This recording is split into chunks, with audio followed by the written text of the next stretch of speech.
Hi everybody, my name is Risa August and I'm so excited to be here for the RV Book Festival. I wanted to share a little bit about my award-winning memoir, The Road Unpaved, Border to Border with a Brain Tumor and a Bike. Me, my bike, and my brain tumor named Bubba, yep, you heard me, my brain tumor named Bubba, set out on a 1,845-mile journey from Canada to Mexico down the Pacific coast. What started off as a solo, soul-healing journey in the midst of a complete life upheaval turned into the most unexpected and beautiful experience.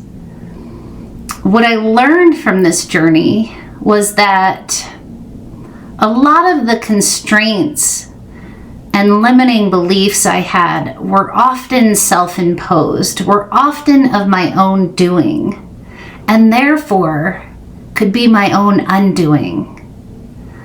I also learned that when I was facing adversity or challenging circumstances or even feeling stuck, sometimes it was just a matter of shifting my perspective and shifting directions. And that these blocks, these roadblocks and obstacles weren't there to stop me. They were just there to help me pivot in a new direction. And the last thing I learned was it's okay to ask for help. It's okay to receive the support of others. I had cheerleaders and angels and friends in places I never imagined. And so let me ask you this. Where in your life might you just shift your perspective just a little bit? What if you just switched the lens through which you were viewing your situation through? What are some of the blocks you're facing in your life? Can you go around, over, through? And where can you ask for help? Where can you get the support you need? Thank you so much for being here and listening. And if you are interested in my book, you can find it on paperback, ebook, and audiobook. You can find it on Amazon or most online book selling platforms. Thank you so much and have fun. Hello and welcome to the RV Book Fair 2024. I'm your host, Lucia Matuonto, and today we are diving into a fascinating discussion on love at first sight, romance, authors on inspiration and craft. Also, I'm delighted to introduce you to my co-host, Backley. Pat is the author of 8 books, a columnist for the RV magazine, and has been part of the RV book family for more than 3 years. So welcome, Pat. Thank you so much, Lucia. I'm delighted to be here. I just love being part of this RV book fair. I've done it for 3 years now, and it's such fun. I get to meet so many interesting authors. So I'm really looking forward to today's chat with 2 ladies who also live in New Zealand, the same as me. So all 3 of us are coming from tomorrow. So lots of exciting things to talk about. So you can introduce them as you are very close to each other. Okay, well, Nikki and Kirsty. Bit of a mouthful first thing in the morning. Nikki and Kirsty, welcome. We're delighted to have you here. You've co-authored 6 books together, which is quite an accomplishment, including your latest release, Merry and Bright. As sisters, was writing together always part of your plan, or how did it evolve? It started in lockdown. We do a lot of things together. We spend a lot of time together, even though we are in different cities. And when we were in lockdown, we couldn't be together or go and do anything fun. And so we decided that there had to be something we could do online together. And we thought we'd just give it a try and see if we could write a book. So we sort of threw ourselves into it, not knowing what we were doing, just for a bit of fun. So you live in different towns in New Zealand? Yes, we do. Yes, I'm in Auckland. And I'm in Tauranga. So we're about a 3-hour drive apart. Mm-hmm. And how does that geographical distance affect your writing process? I know nowadays it's easier because it's easier than before. It's easier in terms of because we can use a Word doc and we can share that, but it is harder when we are trying to plot or we're trying to get together to discuss things to do with the book. So we do tend to try and schedule in trips to each other's town so that we can get together, read out loud, discuss things. Otherwise, we spend a very large amount of time on the phone. I think our record is 14 hours, which I don't know whether that's a good thing to admit or not. I'm just fascinated how you work together. I mean, obviously you're good friends, but when you write, does one of you kind of take charge, or do you do it in a very democratic way? Do you plan your plots together and your characters together? How does it work? Yes, we plot together. The plotting part actually is the most time-consuming part. So we probably spend 6 months often plotting. We normally get together to do that, and we use a whiteboard. We have post-it notes which we put up onto the wall so that we're both on the same page. We both need to know the characters really well because, of course, it can't just be in one person's head. It's got to be in both of our heads. But when we write separately. We never write together. Democratically, yes. Very much so. And because we're sisters, we can be quite brutal with each other and say, I don't like that bit, or just take it out. Hope the other person doesn't notice. So it tends to be very much. If the other person doesn't like it, we both have to accept that it's not working and have thick skin. Yeah. Right. And would you say, what's the percentage of agreement you have about plots and characters? Do you kind of argue much about it, or are you on the same thought wavelength as well as everything else? 90% at least. We think very similarly. Yeah, we don't argue a lot about anything really, and we are very, very much. We always say we share a brain. So I think if we weren't in such agreement, we probably wouldn't have got to 6 books. Probably maybe tried another one and then said, look, this isn't really working. We're not on the same page. So right. I think we've got as far as we had if we weren't in such agreement. Impressive. Yeah, it's impressive. But I couldn't write a book with my sister.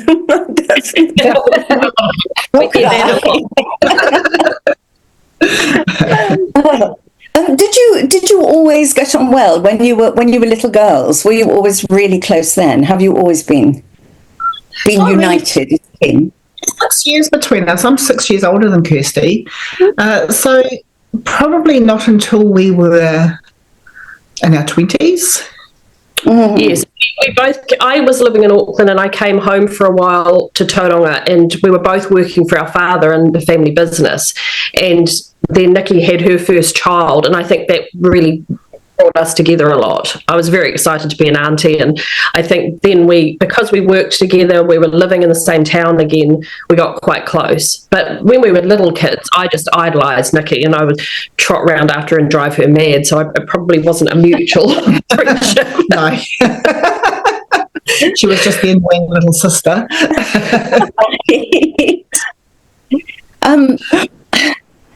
I'm just quite blown away by the fact that you can write such good books and so many of them together. I started writing during lockdown as well. I think a lot of us new authors did. It was kind of the catalyst, wasn't it? Because we were bored, we had no one to talk to and all that stuff. But 6 books is very impressive doing it together. I am really impressed. Lucia, I think it's your turn. I'm getting a bit hard and heavy with you. If you could cast any celebrity to play a character from your book, who would it be?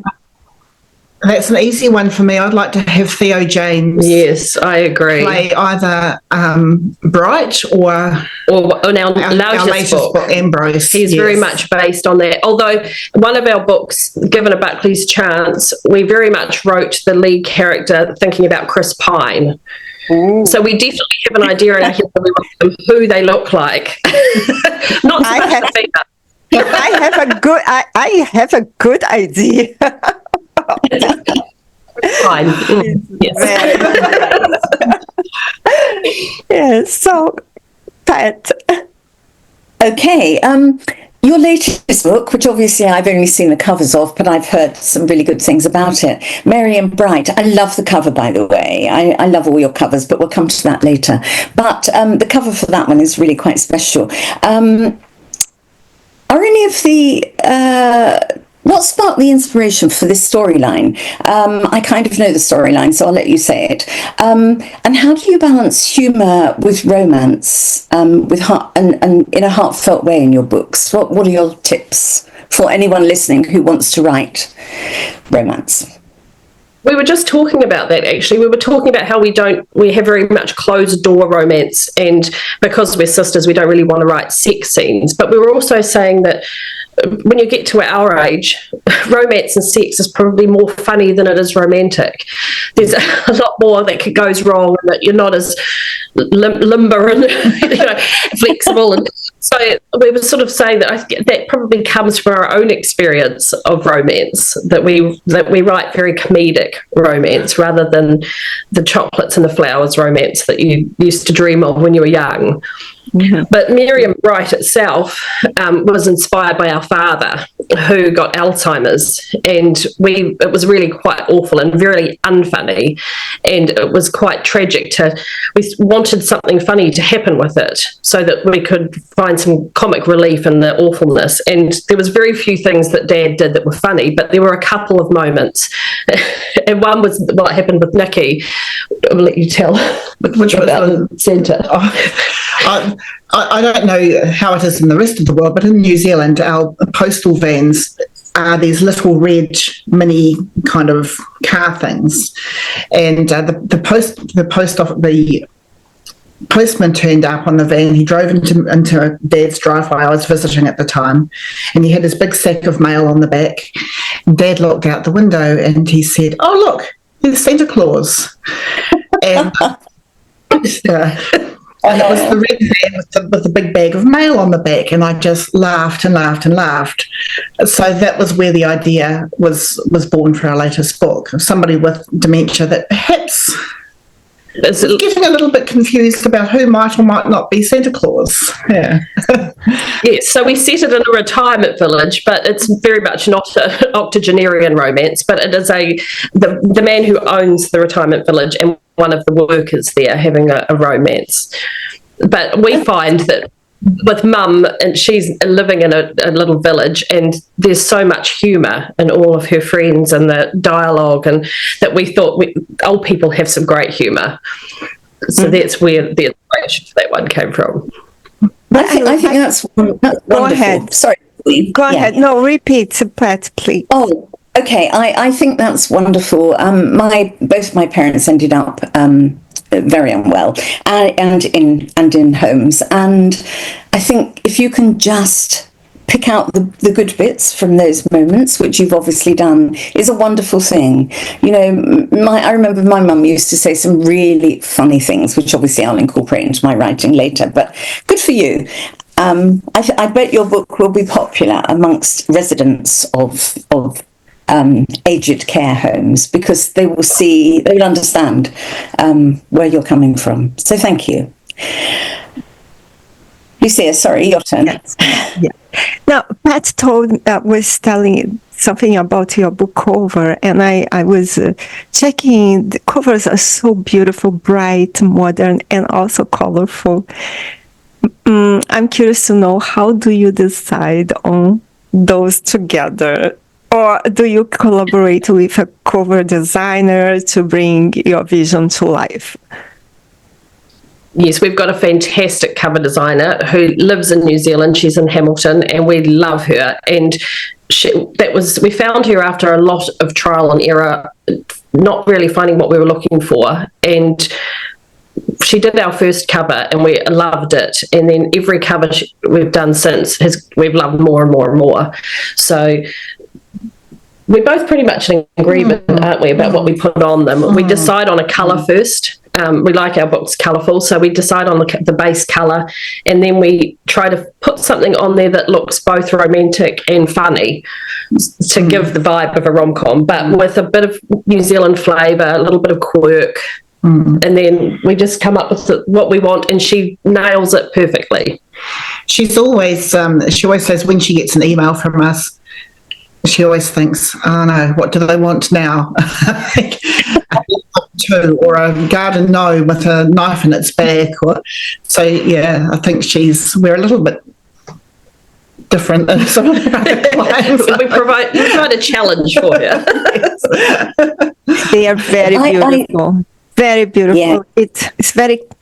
They are catch. You look at the books and you get like intrigued. I want to know, and it's writing romance with humor. For me, it's just amazing, because if you think about our real lives, romance is not only opening the door and giving flowers or chocolate. No, we have way more than just this. We have funny situations, yeah, because all of us have some quirks as well. So, and I believe that being colorful catches people's attention. In my opinion, they are really, really well done. Really. Thank you. They're sort of like babies, aren't they? They take about 9 months to produce a book, and then you have this gorgeous cover that's just your new baby, and you want to show it to everyone and say, look how beautiful it is. Yes. Do you have one of your books there to show us? Yes, beautiful. That's our latest one. That's our Christmas one. And on the back of our cover is the pavlova, which is our dessert, with some false teeth in it. So we always like to put something a little bit odd on the back. And just to, I agree with Lucia entirely. Your covers are great, and I think that's what lifts you apart from a lot of other writers, because a lot of people put kind of quite well, they all look the same. You know it's a romance because it's got the same kind of romantic lady on, whereas your books make people want to pick them up to find out what they are, because they are just a bit different. I know, Lucia, when I first met, well, the only time I've in person met Nikki and Kirsty was at a big book fair down in Hamilton, just a little bit away from Auckland, earlier this year, and their stand was very good because they'd kind of made it look exciting. I can't remember exactly what you had, but I think maybe you had a picnic basket and some bits and pieces, but then all the colourful books behind it. It looked very sensational. Was it a picnic basket you had there, or something else? Am I getting muddled? And some pretend ham or something, or bacon. Is that right? I mean, a cake stand. Cake stand with a yes, there was a cake stand. Yes. Yeah. So I wasn't wrong. Yeah, and I think that's the secret. Sorry, go ahead. No, sorry, you carry on. I was just going to say, we don't really like putting people on our covers because although that tells you it's a romance, it really much tells you what we think the person looks like, and we would rather that people can place themselves into the book and it not have to be a certain size, a certain colour, a certain look of person. Yeah. So that's why we avoid people. I agree entirely. I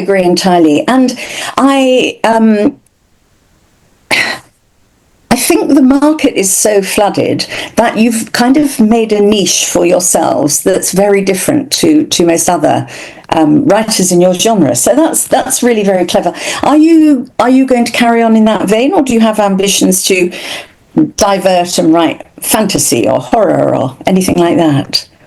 Probably won't be horror or fantasy, but we might divert a little bit at some stage. Although these are fun, so we're enjoying what we're doing at the moment. I think if we tried to do a mystery, we might find that it's a lot more work.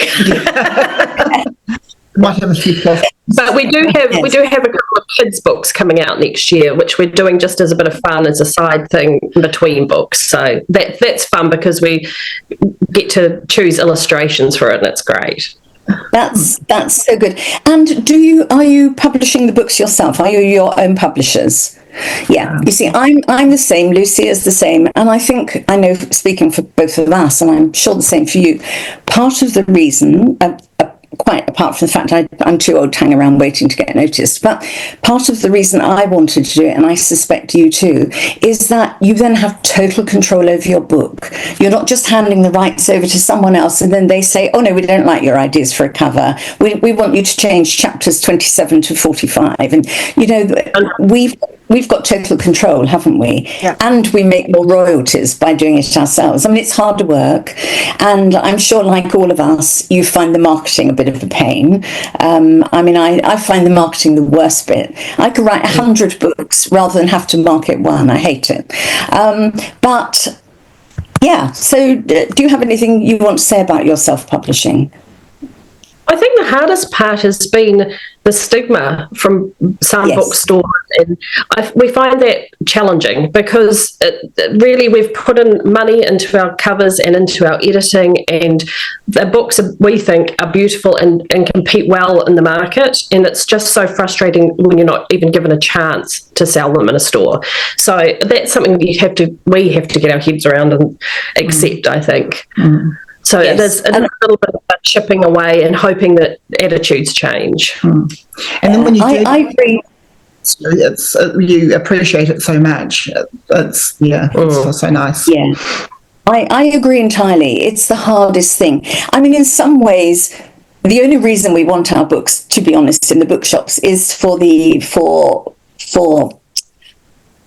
people to see it in the bookshop, because it gets to see more people, and slight status, I guess. But in reality, you get so little if you sell your books in the bookshop, you as the author, that it kind of isn't worth it. And unless you take them on consignment, they've got the right, if they buy them through Ingram Spark or Wheelers or anywhere, they've got the right to return them, and you then have to pay for those returns.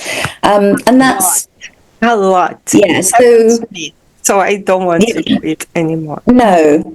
So I think we're all in the same boat. And I think the tragedy is that there are some fabulous books out there by self-published authors that a lot of people never even hear about just because they're not in bookshops. And I always think the thing that makes me feel better is that those authors who've got their books, right at the front of Waterstones or any of those books, their publishers have paid a lot of money to have them at the front. So that kind of makes you feel better because you think, oh, they're not there because they're better than our books. They're just there because someone's paid a lot of money to put them there. So that's that. Rant over about publishing. Let me see yours.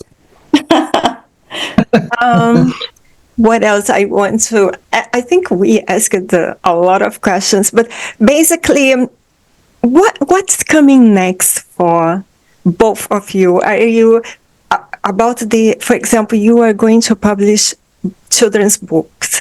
Are you going to write them together as well?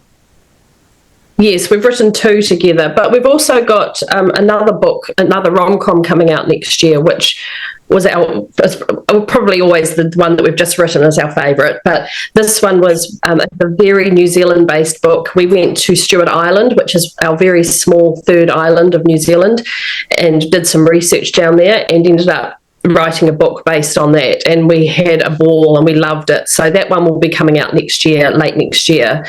So that one is very much in our mind at the moment. But we're also planning a trip over to the UK and going on a canal boat where we think that might spark a little idea that we've got.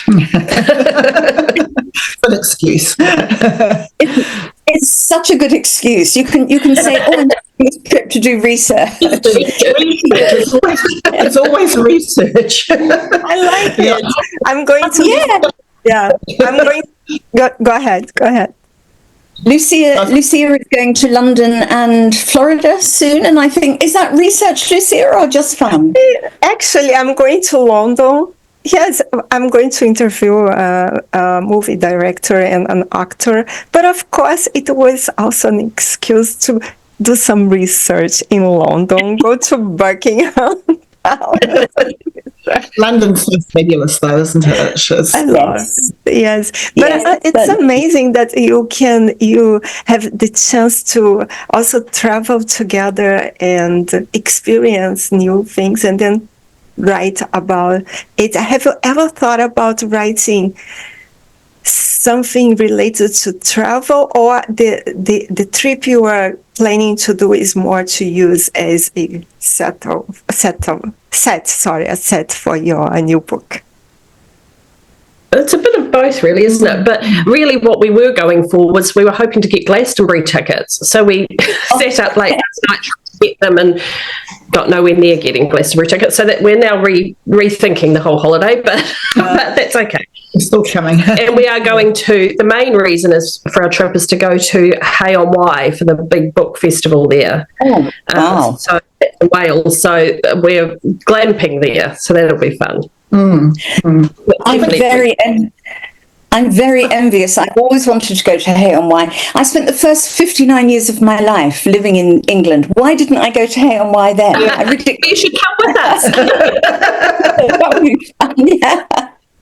I think we are very lucky that we've got each other to travel with as well. And I think the same with a lot of things with writing together.